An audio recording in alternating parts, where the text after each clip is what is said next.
As you may know, Teyvat was once filled with gods, beings that reigned supreme with their amazing control of elemental energy, and then 7 seats opened up in Celestia for reasons unknown, which led to the era of war and conflicts, the Archon War. During the war, many gods were either killed or sealed until only 7 of them remained, now claiming the title Archon. In the past, an expectation for gods was a love for humanity, using their powers as to guide and protect humanity. Andrews, however, known by us, the Traveler, as the Wolf Boss, held a low opinion of human society and was thus viewed as an oddity. Why does all this matter, you ask? Because today's topic is about another god, which was created with the first generation by Tanaka, the creator, or also known as Supreme God of Creation. However, the story of Tanaka is a story for another time. When the creation of gods took place, a certain god was created, namely the god of death. He was full of impurities, malice, and negative emotions.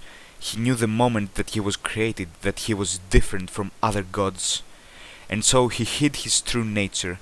As the god of death, he claimed his purpose was to guide the dead mortals to the reincarnation god. He interacted normally with the other gods and got especially close with 2 of them, one being the god of darkness and the other being the god of light. The god of darkness would hang out with him, saying that he can't really explain it, but he felt a sense of familiarity on him, but he himself couldn't really grasp what it was, since as far as he knew, all he did was guide the dead. The god of darkness was really mischievous, and that is why the god of light, with his upstanding personality, was following him around to make sure that he wouldn't do anything like enclosing the goddess of war in complete darkness and making her enraged, destroying a part of Teyvat as had happened in the past. Even the creator had to intervene at that time because no one would volunteer to stand up to the goddess of war, and since the god of darkness was with the god of death, the god of light had no option than to stay with the 2. After a couple 100 years, the god of death was at his limit. The souls of the dead had always looked so appetizing to him, so after decades of holding back, he opened his mouth and consumed the soul of a high-ranking warrior. It was delicious, to say the least. Had he known it would be like this, he would have consumed all life on this planet, was his first thought.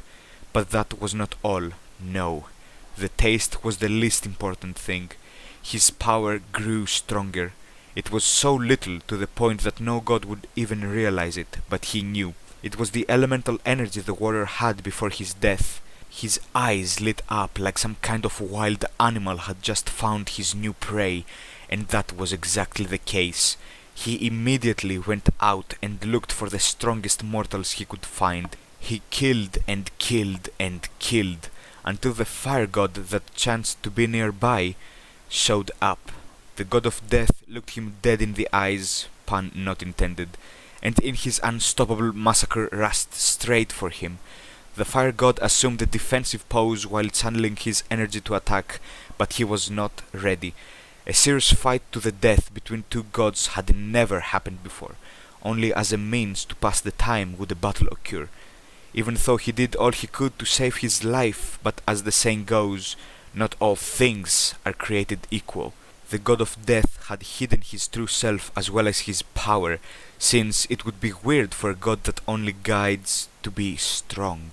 Adding to that the strength of the warriors he had been killing and consuming non-stop the past few days, he was now stronger than the fire god could have ever guessed.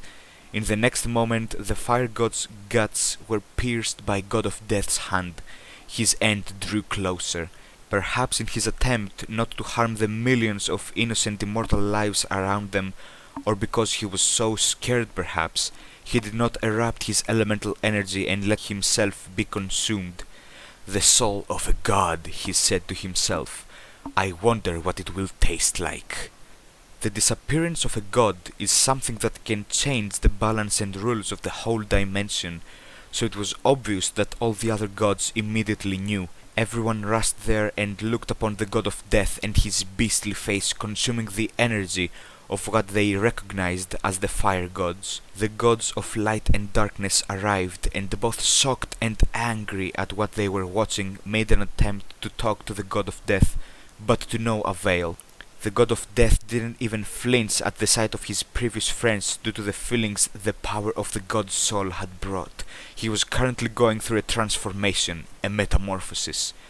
But things don't always go right. Drunk on said power, he was trying to absorb it all at that exact time, with all the other gods around him, leaving him vulnerable. The goddess of war started getting closer, with a confident look on her face. Her natural instinct for war and battle were telling her that the god of death would make a worthy opponent. The two gods that had spent so much time with the god of death stood in front of her and engaged in an incomprehensible by mortals conversation about values and the order of the world.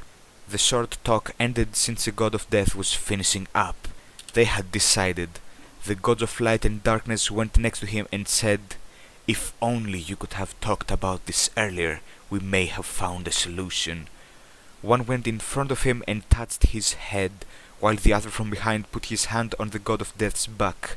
They started erupting their elemental power to the point it would destroy the planet if it erupted, and at the last second started meshing it together into a gigantic sealing spell that would be enough to seal the whole dragon nest, home of tens of dragons.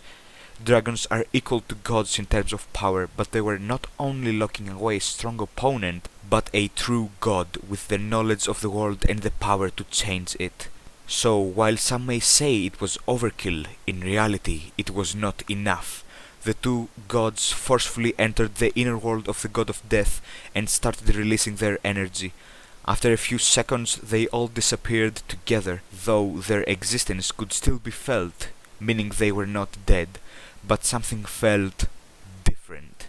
The gods had succeeded in combining into one being in exchange for their awareness. In the sky, the constellations of the god of light and darkness disappeared, and they appeared on the constellation of the god of death, since they had successfully become one being. Since then, thousands of years have passed. Wait, was it perhaps millions? Anyway, the astrologists of the current era still haven't found what the unknown constellation is, where it came from or its purpose. A true mystery. Then everything should be okay, right? Then why did a little girl named Mona suddenly notice the constellation diverge as if trying to break into 3 pieces? Okay, this was a test to try out a new type of content. Obviously this didn't happen in the actual storyline, perhaps. It was, for now, all straight from my imagination. I hope you enjoyed, and if you want more of this content, make sure to subscribe so you're notified when it is ready. And if anyone is wondering, I took inspiration from the SCP Explained Theory and Animation channel. If you have any ideas about this type of content, leave it below in a comment or make a YouTube video yourself. It's pretty fun. Okay, bye.